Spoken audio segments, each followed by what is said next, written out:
Hello, and welcome to The Nature Connection Science, Wildlife, and Environment Radio with your hosts, Lisa and Nancy.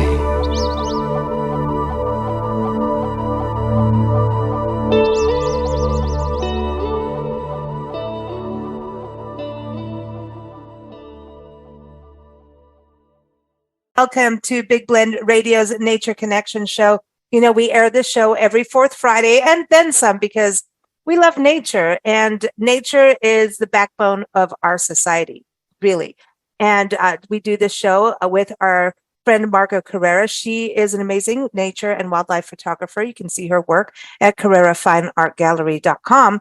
And she is part of what we do. You know, Nancy and I travel the country on our Love Your Parks tour full time, documenting parks and public lands.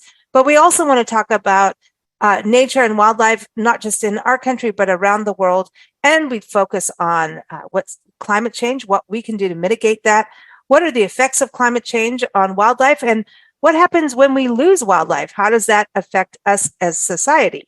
So we're excited to welcome Dr. David Scheel on the show today. He's a professor of marine biology at Alaska Pacific University. It's apparently like he has full sunshine. I think that's what I've heard. He's a field-oriented ecologist, and he has experience in remote and wilderness settings in Africa and Alaska. Very cool. He is joining us to talk about his new book. It's called Many Things Under a Rock, The Mystery of Octopuses. Oh, we've all heard how cool octopuses are, so very excited about this conversation. Welcome to the show, Dr. Scheel. How are you? I'm great. Thank you so much for having me on your show. I appreciate it. Oh, we love it. And welcome back, Margot. How are you doing? I'm doing great, and I'm so interested in this topic. I watched a movie once about an octopus. I think it's called My Octopus Teacher. And I was blown away at how amazing they are, and can't wait to hear what you have to say, sir. Yeah, exactly. You know, Dr. Scheel, one thing I wanted to touch on is I know you've done work in Africa studying wildlife as like lions as predators.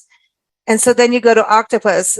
So an octopus, let's kind of look at that species in regards to the web of life of the ocean. Can you kind of tell us why you decided octopus? Should we look at them as predators in the water?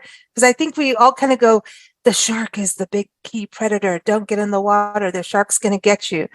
You know what I mean? So when we look at species in regards to the web of life in the marine system, where should we look at an octopus, and what got you started to study them?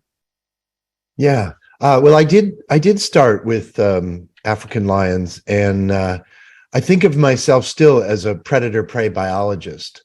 And I think octopuses are kind of a nice species in that space because they're in that liminal role where they're both predators and prey in between. Mm-hmm. And so they have to cope with both sides of that equation. At the same time, the species up here in Alaska is the giant Pacific octopus. It's the largest octopus species in the world. They can reach sizes over 100 pounds. And they are, at least potentially, a risk for large animals in the sea. And so mostly they eat and hunt crabs and clams and other bivalves. But I have heard stories of them killing seabirds on occasion.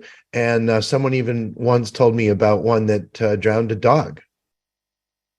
Oh my gosh, this is crazy. But they're smart, aren't they? Because I mean, I've heard things like in aquariums where they've kind of tried to trick an octopus, and an octopus could get out of they've tried to trick him like in a shelter kind of thing. And can they get out of this little box kind of thing? And they could.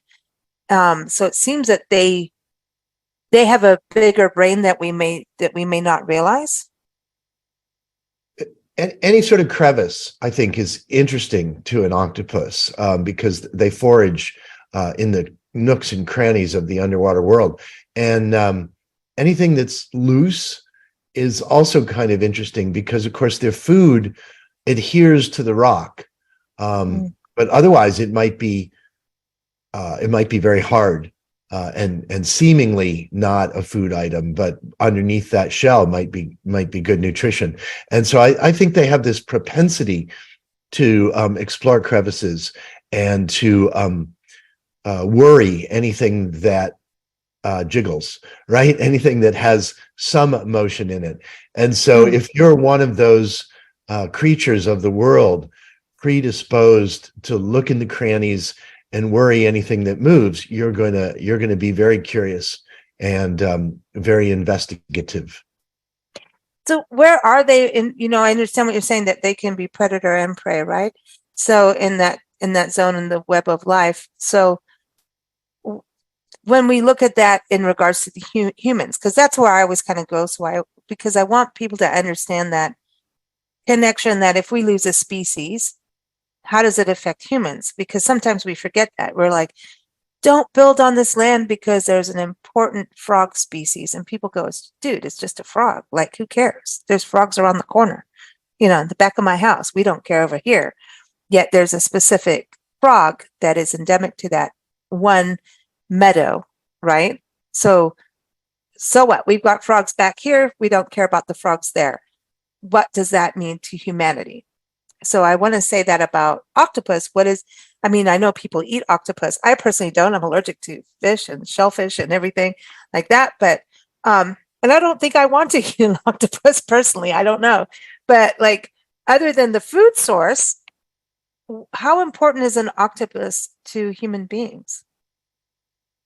Well, there's so many different ways to even approach that question. I mean, the thought of I know it's weird, but it's, you know what I mean? It is, that happens, right? It's like, hey, we're going to take over this area. Octopuses are out, humans are in, but like, why? We should take care of them, Yeah. Well, I'll tell you, one of the animals to me are really enriching in the world. And so, yes, it's a tragedy when a species is lost, but it's a smaller tragedy when habitat is lost. And so, I don't want to think about an ocean in which I know somewhere there's one last remaining area where giant Pacific octopuses, for example, are safe. I want to think about an ocean in which I can fall into the water anywhere in that animal's historical range and have some odds, some anticipation, some excitement that I might get to see one going about her way. One of the great joys of diving in Prince William Sound is that I got to explore this sort of part of Alaska. I won't say it's untouched. It's absolutely not untouched. It's been fished and it's been motored over and investigated and influenced by pollution and oil spills and climate change and all the other things that humans leave their mark on the planet with. But at the same time, these are little patches of the world that humans don't visit very often. And so I could drop down onto, a seamount, 5 or 10 fathoms down and be surrounded by lingcod and black rockfish that haven't ever maybe seen a person before, or maybe only very, very rarely. And, these guys are 4 foot, 5 foot long fish, a lingcod, and they come swimming up to you. You could almost reach out and pet them. And then all around you is all this diversity in the ocean, rockfish and the lingcod and smaller fishes, and then all of the invertebrates. And, you come over a small rise and you enter a little sort of bowl in the rock where the currents have created a little enclave of sand there. And right on the edge of that, you can come across the little octopus in her den. It's just a magical environment. And I want a world in which we find those animals around us. In the terrestrial realm, I walk to work every day here in Anchorage, Alaska, and I walk through a trail system that is still wooded and still semi-natural. And I like to go every morning by the lake, and sometimes I see otters at play, and sometimes I see Oh, you know uh, um, oh, I'm going to miss the name now. Red-throated grebes on their nest or courting, and oh, this is just, it's part of my life, and I'd hate to be in a world that was deprived of that kind of wildlife. I think you bring this huge point up that isn't discussed, which is seeing wildlife makes us happy. We were just in Iowa, Makotica, and I'm saying that because it took me a long time to learn how to pronounce it. And we were taking care of a property for a lady, and she had Baltimore Orioles, which were amazing to watch and see them with going in the pond and fountain and just having a ball. And then we saw a red-breasted grosbeak, and Hmm. I literally, like, I can't say what came out of my mouth because I got so excited. Like it was the opposite of road rage, excitement. But the words were like excited because I actually immediately, this is how weird it was. I thought it was a trogon, and then I had to remember I'm not in Arizona anymore because of the markings. And I was like, oh my gosh, what is this bird? It's beautiful. It has this red, breasted or rosy breasted it's got red or rosy breasted grosbeak, and it was amazing. And all day long, I don't care what was going on with deadlines and people and whatever. I was like, I saw this grosbeak. I've never seen this. It's the most beautiful bird. And then I'm seeing an oriole, and then the robins. And I'm sorry, I love robins and the happiness. I mean, I think there is something that we do need to connect with, in that nature makes us happy to be around, because it's very humbling, and it makes us realize that there's this huge system out there of all kinds of critters that are beautiful, and all kinds of characters, and different looks, like dogs, right? I mean, dogs are the best too, and it doesn't matter how, per se, like it could be a big bulldog and some people say, oh, they're ugly. No, they're not. They're cute. I'm going to play with their big, you know, lips and jowls, and I don't care if they drool, if they're cute. So there's something about that, I think, that it sparks the little kids in us. Wouldn't you? I want to go to Margot on that, because you're a photographer too. Isn't it the Oh, beauty of yeah. nature that really makes you happy, and you want that with your photography, right? Is that happiness? Yeah, and it's the fascination. I noticed the fascination in your book that you had for these creatures, and it brought me back to when I was a child. I used to go with my father. He had a boat, and we'd go down to the dock, and sometimes he'd work on his engine and more than take us out. So I'd get on the dock, and I'd find the area where the clams were growing. Right. And I remember sitting there just studying the clams, and along comes this little baby octopus.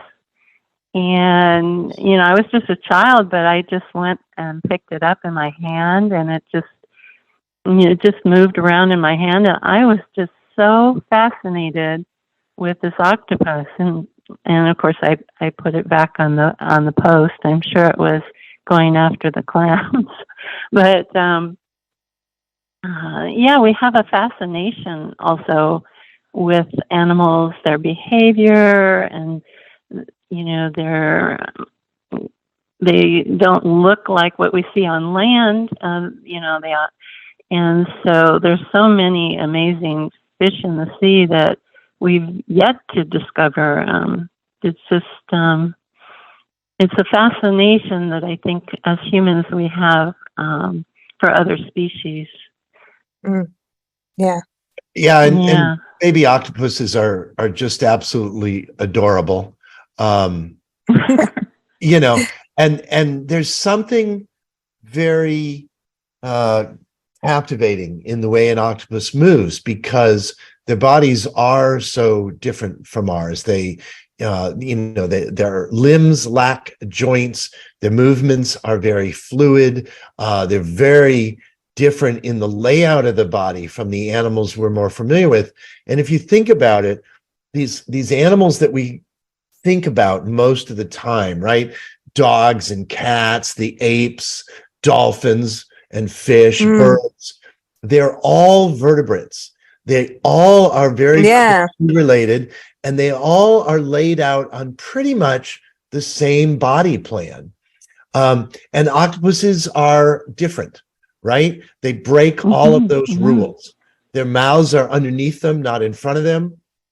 Their arms lie in a circle around the mouth.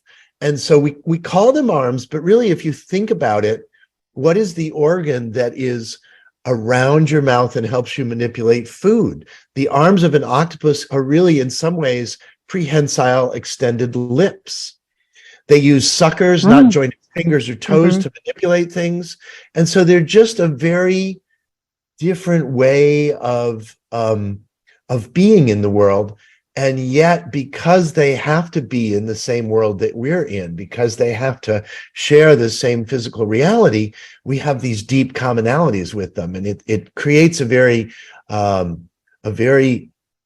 interesting and captivating recognition, but a recognition with differences. And that is very engaging. I find them fascinating. And I did a lot of snorkeling as a kid in Mombasa in Kenya. And like you'd see moray eels, you had to watch out for urchins and all kinds of stuff. Like we had, I think there were tiger sharks. You may know better than me on that. But to me, this was like, even a movie can't touch it to me, going underwater and seeing all these, whether you should be scared of them or not. I wasn't taught to be scared. I was taught to, this can harm you if you do this. You know what I mean? This is how you must behave. It's like going into someone's house, right? You don't go into someone's house and put your feet up on their coffee table with your dirty shoes. You don't do that. And so I was kind of raised that way. Like, you're in their house. You're part of their house because we're all part of this house, but this is their specific place. So if you act this way, you could get hurt. You know what I mean? Because they're telling you no, kind of thing. And so I had this healthy respect of don't be stupid, be nice, but so you didn't have this fear, literally. You had awe. And I can't get past what I experienced as a kid seeing that. And I think I'm always chasing it. You know what I mean? Like people with drug addiction, they're always chasing the next high. That's how it is for me in regards to seeing these creatures that it's like, how do you survive underwater? Isn't that part of it too?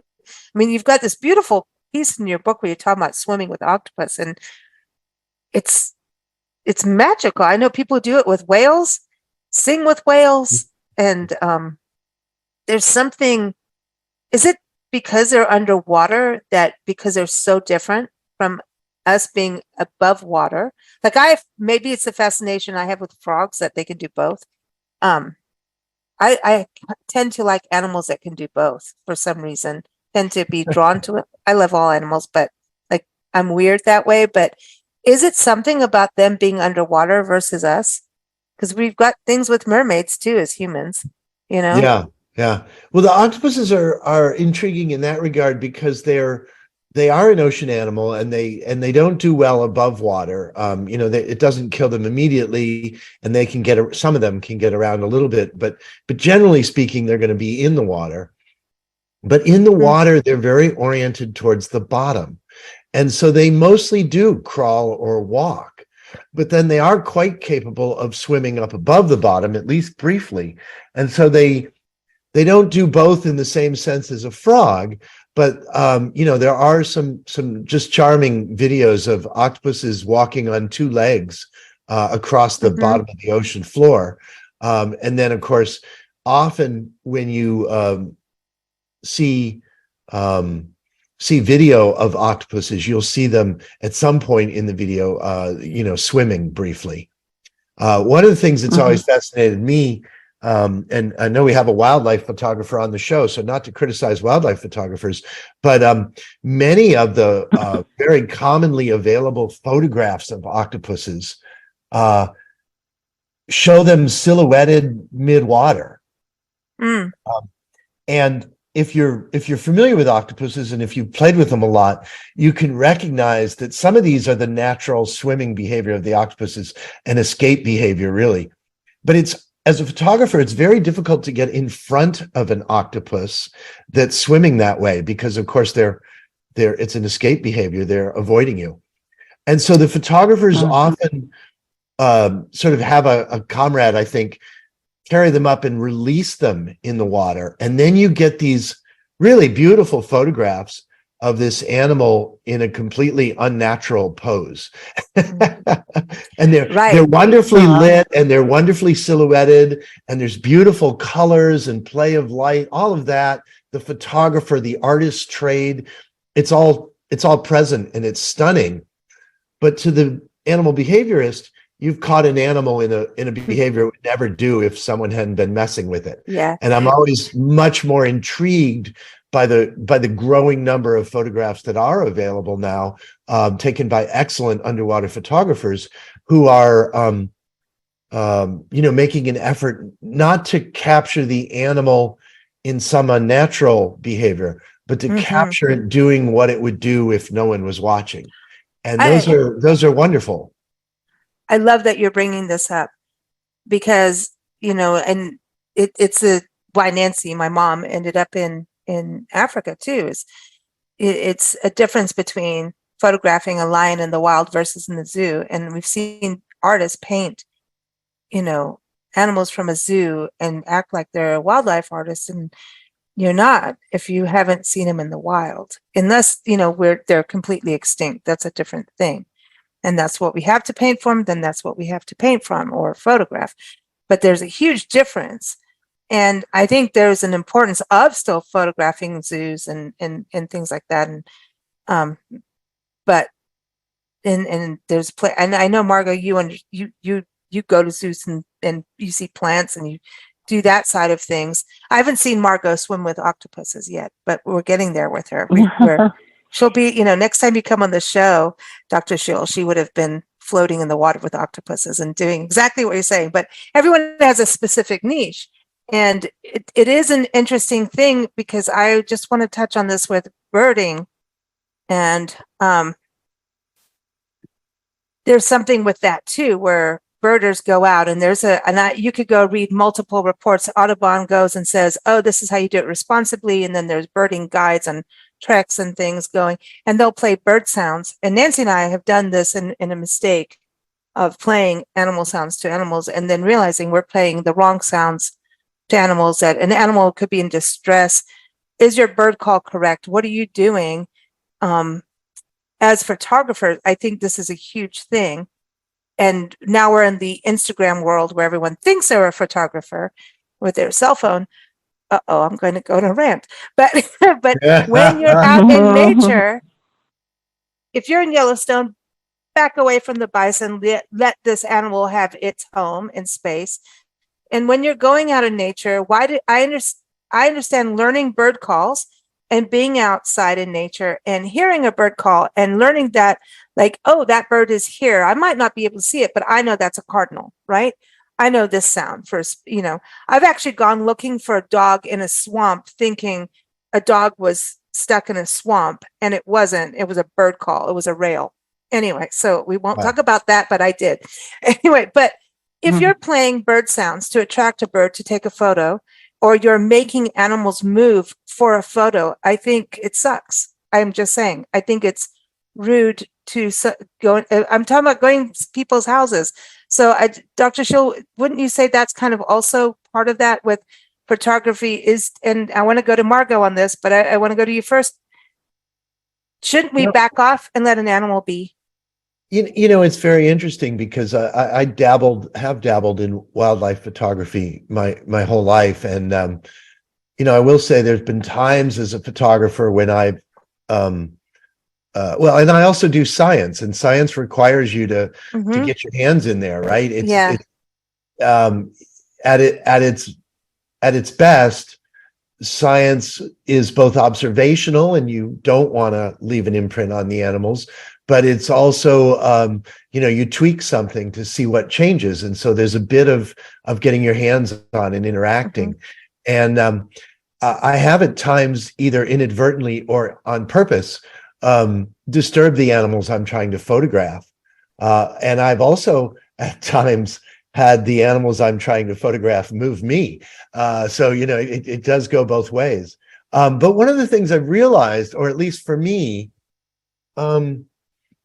is that, it's part of, animals are part of the human world we live in, which is to say that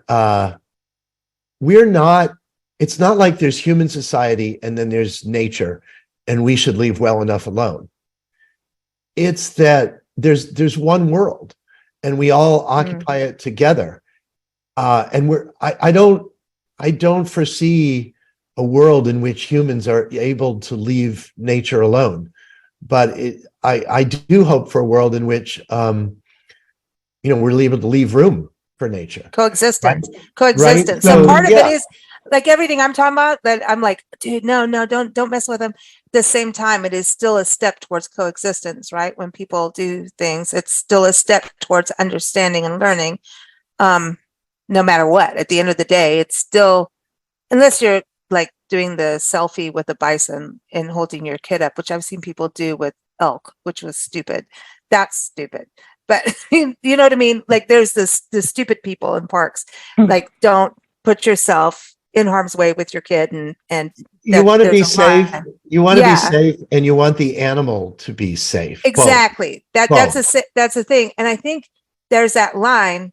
I'm just weird on my own side, but I think you make a huge and very valid and perfect point of coexistence. And Margot, going to you in nature photography, what do you have to say about all this side of it? Because I know you get down with flowers and butterflies and that kind of photography.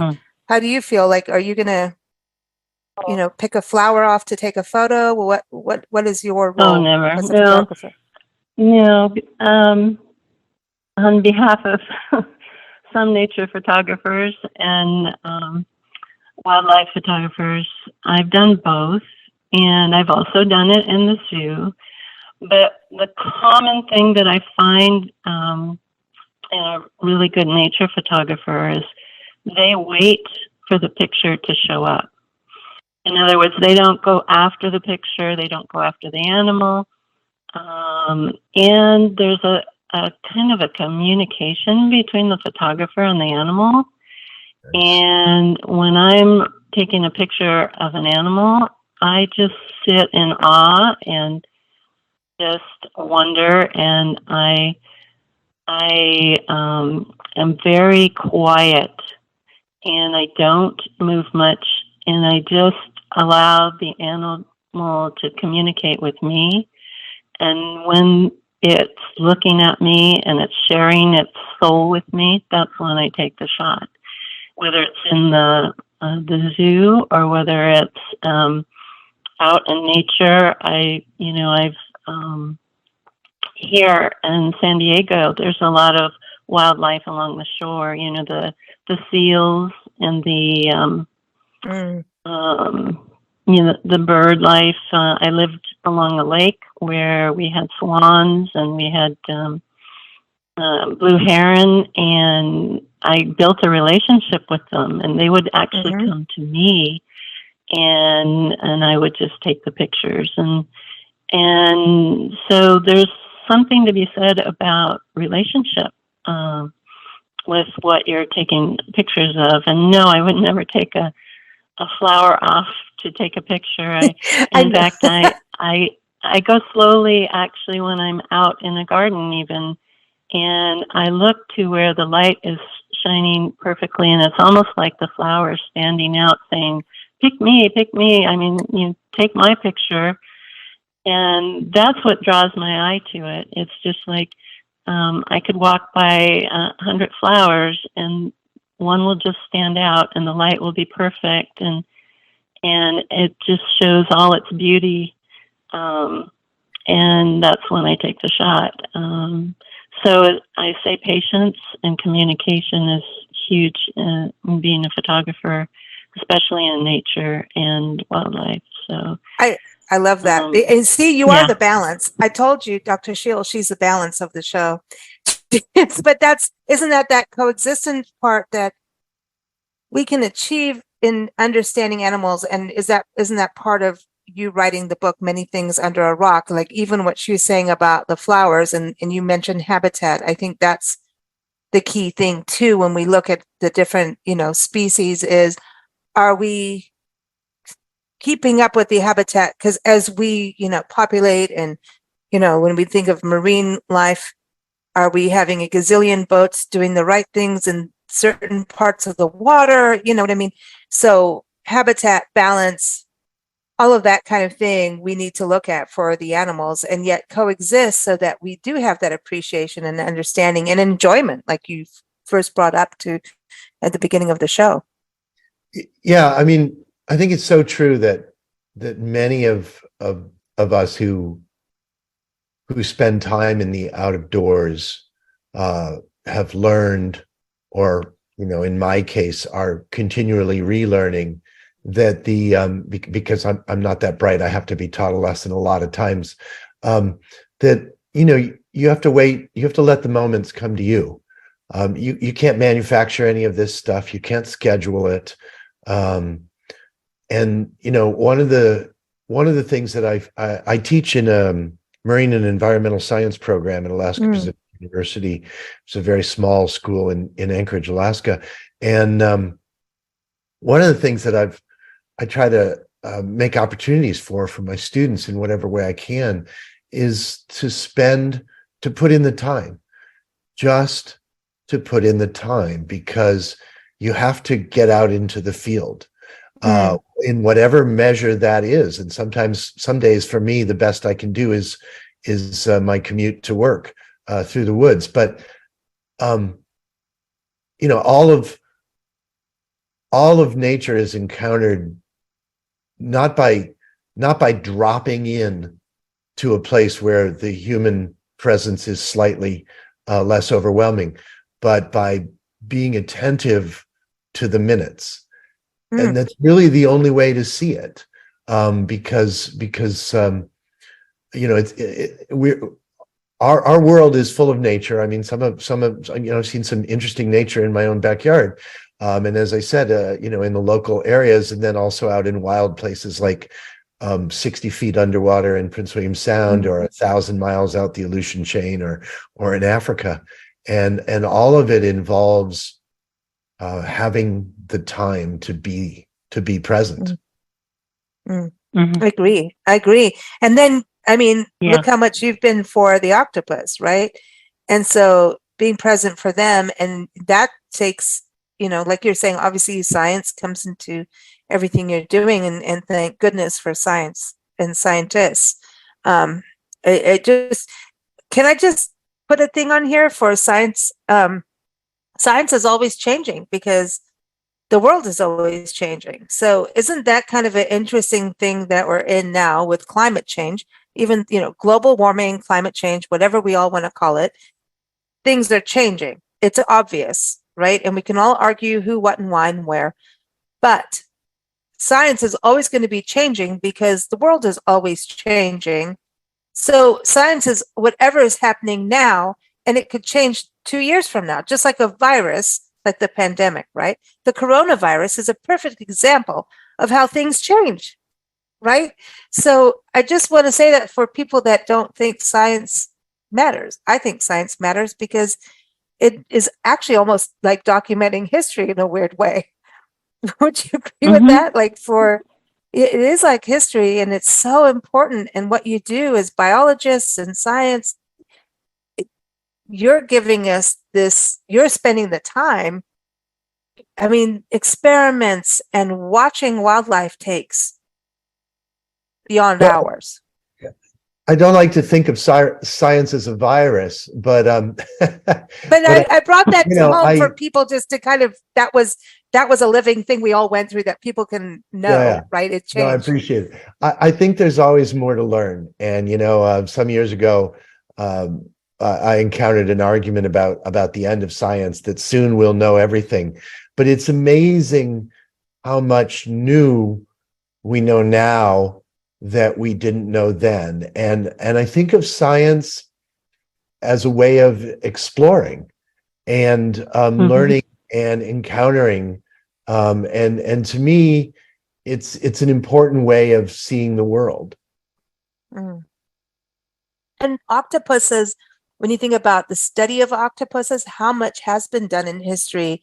And then for you to write this book and study them so much, swim with them, you know, how much have we had in the past when you were putting this together that you could go into with research? I know you've got a, bibliography and everything in the back, but how much has science done in documentation of octopuses up to now that I mean, we're learning more now, right, on them. Yeah, one of the most. I just want to say fish, I know that they're cold-blooded or whatever people say, but I think they have feelings. I think they feel when a hook goes into them when we put them back in the water. I'm just saying. Shh, don't tell anybody I said that. Sorry. One of the most exciting ways we've been able to study octopuses or get our data about octopuses has simply been to put cameras down on the seafloor and turn them on to record and then swim away. And we did this. There is this unique environment in Australia, south of Sydney, that we've nicknamed Octopolis, that really allowed us to do this because this is a relatively small area that can be caught, with a stationary camera, in which there are many octopuses, up to 16 octopuses or so, can be there at one time. And, you're talking about how things are changing and the world is changing and the ability to learn about the world is changing. One of the things that made this possible is that we were able to use small, affordable underwater cameras. And 20 or 30 years ago, these cameras didn't exist. An underwater camera was a big thing that, couldn't run for very long without power and so on and so forth. And nowadays we have small, affordable cameras that can record for 2 or 4 hours at a time.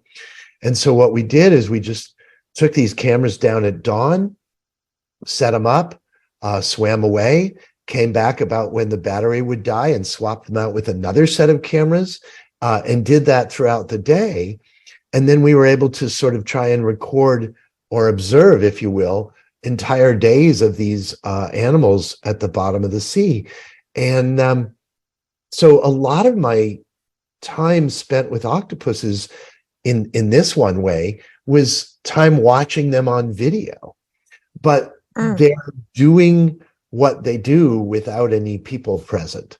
And so because there's so many animals there at one time, we were able to observe them interacting.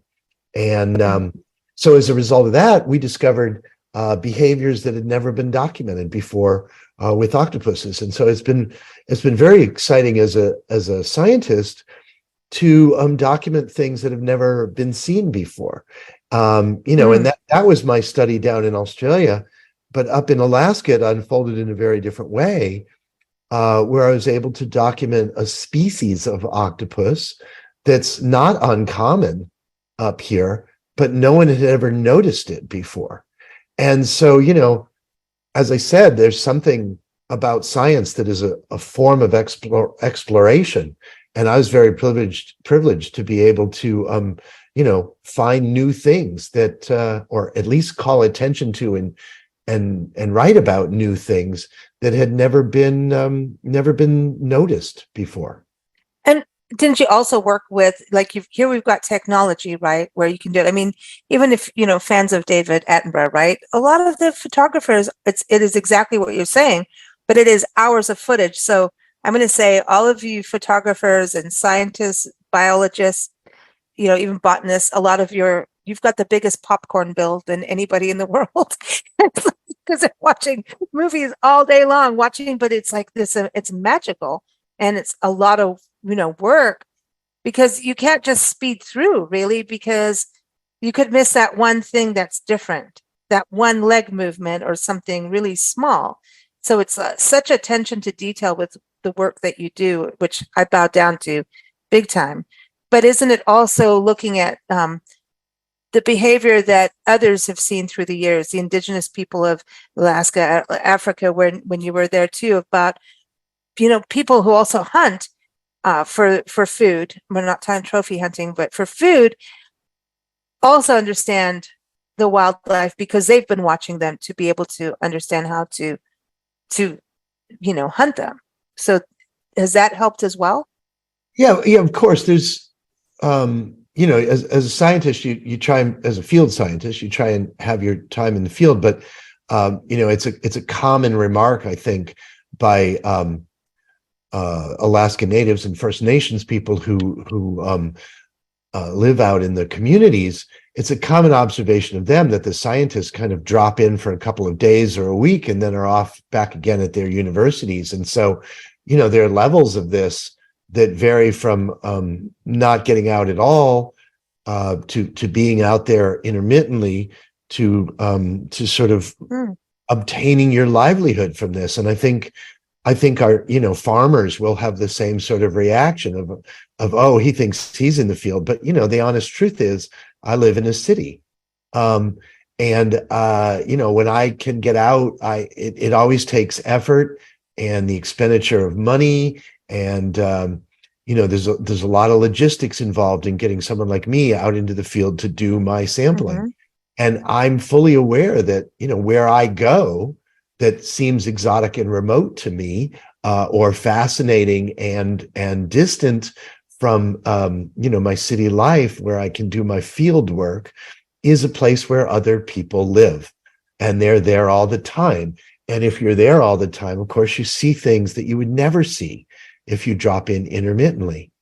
But one of the joys of the underwater world, of course, is that prior to the advent of scuba, people just didn't get underwater that much or for that long because we were all limited by our breath hold abilities. And of course, there are communities that and ancient practices that involved breath hold diving, with a skill level and a degree of proficiency that I've never gotten close to emulating in my life. But scuba and underwater cameras and deep sea diving equipment and all of that kind of stuff opens up ways of seeing that underwater world that absolutely have not been available to non-technological societies. They definitely are working in and on the oceans, but because everything has to be done with non-technological means or more limited technological means, pulling things up on hook and line or in traps and breath hold diving, then they're seeing the world in a more of a reaching in and pulling out sort of way. And our modern marine biology technology can let us drop down and sit with it for a little bit. This is fascinating. Doing that with small cameras in some of these places where I've been able to observe octopuses has just been really fascinating. This is fascinating to me. Just going back, with Nancy, my mom's history of working with Joy Adamson and tracking. They were tracking Penny the leopard, and they were tracking with radio technology and all of this kind of thing. Whereas now, this was in the 70s. Now look how it's changed, right? And then obviously the indigenous people knew things too. And so it was like field and so much time, right? And now, like you're saying, through technology, I think through technology, like let's go back to the birding, right? Now, as photographers, you can have longer lenses so you are not encroaching on territory. You can zoom in instead of stepping in to wildlife, which is such a huge thing. I'm so glad you're on the show with this because it's so, I want people to understand like things are better and science is not actually getting in the way of animals at all. I think climate change is more of that. But I do want to ask you this, go back to this one thing I was kidding about, but I really do feel like underwater animals do have feelings and emotion. And this whole thing about cold-blooded creatures doesn't mean they have a cold heart. I just can't really believe it as a human being, as someone who feels things and watch and observes animals. I just have this I mean, I've watched sharks in South Africa and stuff. It's just, I believe the animals do care about their babies underwater. And maybe I know there's mammals versus fish and everything, but um, I mean, I can be completely wrong, and I know maybe one day I'll be right 100 years from now, but do you think that they feel things like what we do as humans? Like Yeah, octopus? certainly. I think octopuses do have some level of inner experience and awareness of themselves. I mean, I have no doubts, right? For example, an octopus knows the difference between being hungry and so going to search for food, and being afraid and so hiding or camouflaging. And those aren't alternative activities, but the octopus is aware of what it's doing, right? It has to be. And so I don't think that that's too surprising. And my book is full of accounts of, Many Things Under a Rock is just full of accounts of these kinds of awareness, because I really couldn't write an account of octopus lives without telling those kinds of stories. So yeah, I totally agree with you. And okay, Yeah, so you talk about. Oh, sorry. no, go ahead. You talk about in the book about them, how they build their homes and how they camouflage themselves using shells and things, and also about them using tools. And that also shows intelligence in a higher level. Can you talk a little bit about that? Mm-hmm. Yeah, one of the interesting octopuses have sort of been known tool users for a little bit, but one of the more interesting developments has been finding that octopuses will gather material out of the bottom of their den, which is part of sort of a normal den cleaning behavior, but then will orient that material and aim it. And they appear to be throwing it at their neighbors as a way to mediate interactions. And, this is fascinating because it takes that tool use from sort of, a relatively low level of gathering things, pushing things around and moving things and adjusting things in order to make a den, to a larger level of manipulating the tool, whatever they're going to throw, and orienting it and directing it at a conspecific in order to hopefully interrupt or alter the conspecific's behavior. And there's relatively few animals that are known to have a way to throw things at conspecifics in order to change the conspecific's behavior. And most of those animals that we know of are basically the social mammals. And to see this same behavior show up in the octopus, I think, shows that these abilities, this ability to anticipate where something is going to go, and this ability to direct your own motions to change the behavior of another individual, are maybe not as rare in the animal world as we sometimes like to pretend. That's amazing, isn't it? When you watch that, it is pretty incredible. Yeah. Thank you so much for joining us, Dr. Scheel. Thank you for having me. It's been a delight.